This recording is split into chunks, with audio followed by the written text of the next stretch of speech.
Hello students of Standard 9. Welcome to the e-learning classes of DAV Moyle Public School.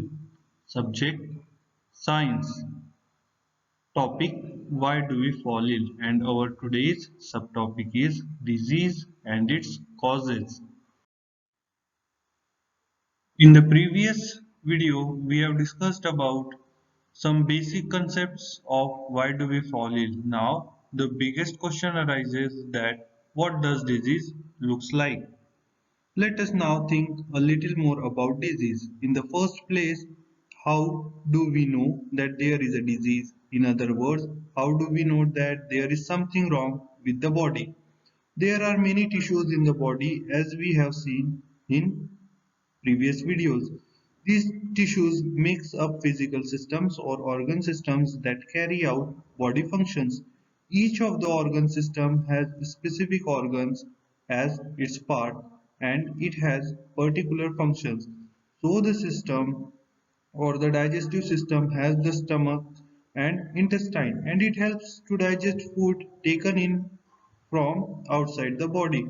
The musculoskeletal system, which is made up of bones and muscles, holds the body parts together and help the body movement. When there is a disease, either the functioning of one or more system of the body will change for the worse. These changes gives rise to symptoms and signs of diseases. Symptoms of diseases are the things we feel as being wrong. So we have a headache, we have cough, we have loose motions, we have a wound with pus. These are all symptoms. These indicates that there may be a disease, but they don't indicate what the disease is for. For example, a headache may mean just examination stress, or very rarely it may mean meningitis or any one of the dozens different diseases. Signs of diseases are what physicians will look for one on the basis of the symptoms. Science will give a little more definite indicates of the presence of a particular disease. Physicians will also get laboratory tests done to point out the disease further. Acute and chronic disease. The manifestation of disease will be different depending on a number of factors. Some disease last for only very short period of time and these are called acute disease. We all know from the experience that the common cold lasts only a few days. Other elements can last for a long time, even as much as a lifetime, and are called chronic disease. An example is the infection causing elephantiasis, which is very common in some parts of India. Chronic disease and poor health. Acute and chronic disease have different effects on our health. Any disease that causes poor functioning of some parts of the body will affect our health.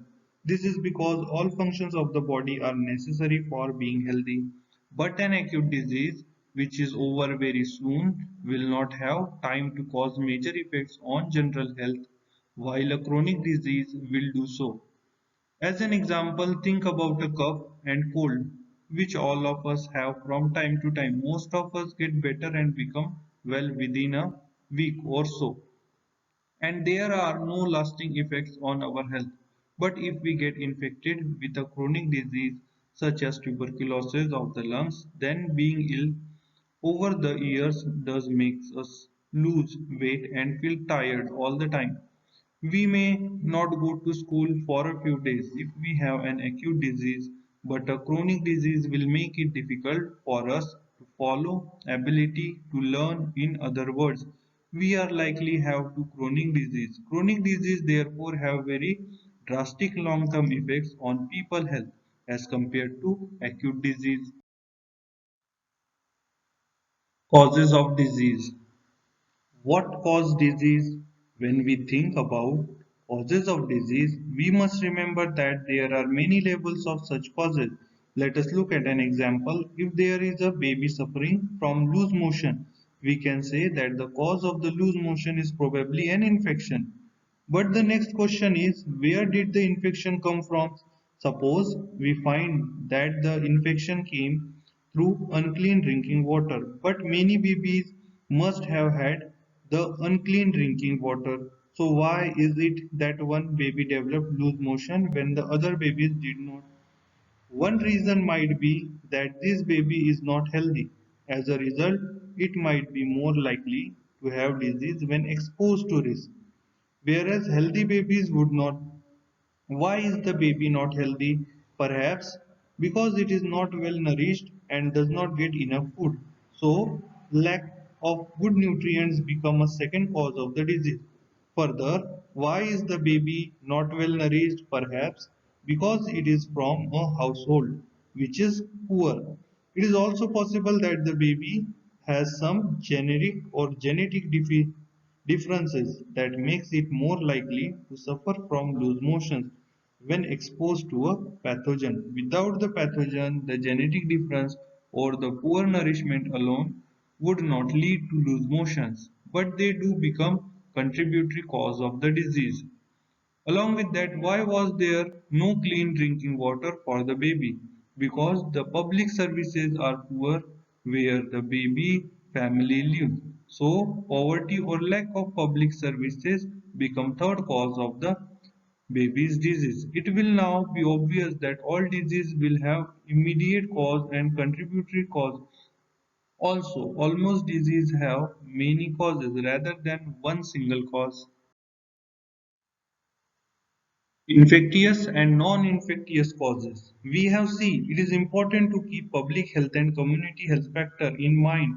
When we think about causes of disease, we can take that approach a little further. It is useful to think of the immediate cause of disease as belonging to two distinct types. One group of cause is the infectious agents, mostly microbes or microorganisms. Disease where microbes are the immediate cause are called infectious disease. This is because the microbes can spread in the community and the disease they cause will spread with them. On the other hand, there are also diseases that are not caused by infectious agents. The cause vary, but they are not external causes like microbes that can spread in the community. Instead, these are most internal non-infectious causes. For example, some cancers are caused by genetic abnormalities. High blood pressure can be caused by excessive weight and lack of exercise. You can think of many other diseases where the immediate cause will not. In fact, yes, the way in which disease spread and the way in which they can be treated and prevented at the community level would be different from different diseases. This would depend a lot on whether the immediate cause are infectious or non-infectious. Now it's time to check your knowledge about today's topic. Here are some questions as your assignment. I hope you understand today's topic. We again meet with new video. Till then, stay at home, be safe, be happy.